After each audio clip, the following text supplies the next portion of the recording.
ATA for telling my husband's boss about his work wife at a company party and getting her fired. I, 33F, have been married to my husband, 35M, for 8 years.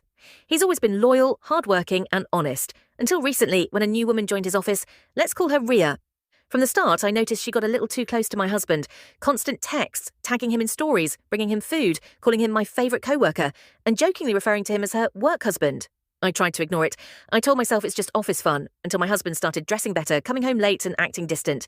He'd smile at his phone a lot, and when I'd ask, he'd say, "It's just Ria sending memes." Last month, his company hosted an annual party where spouses were mandatory to attend. I went, not just as a wife, but to finally see this work wife in person. And oh, she was exactly what I imagined. Hovering around my husband, laughing too loudly at everything he said, fixing his tie, right in front of me. Now here's where it gets interesting. His boss, who also happens to be Ria's mother-in-law, was at the party too. I didn't plan to say anything, but when Ria came over, put her hand on my husband's arm and said, "You're so lucky to have him. I practically steal him every day at work." I snapped. I turned to her MIL and said, calmly but clearly, "You might want to talk to your daughter-in-law about how she behaves with married men at work. She's getting a little too comfortable with mine." The look on her MIL's face said everything. She didn't say a word then, but 2 days later my husband came home furious. Apparently Ria was called into HR and then fired for unprofessional behaviour.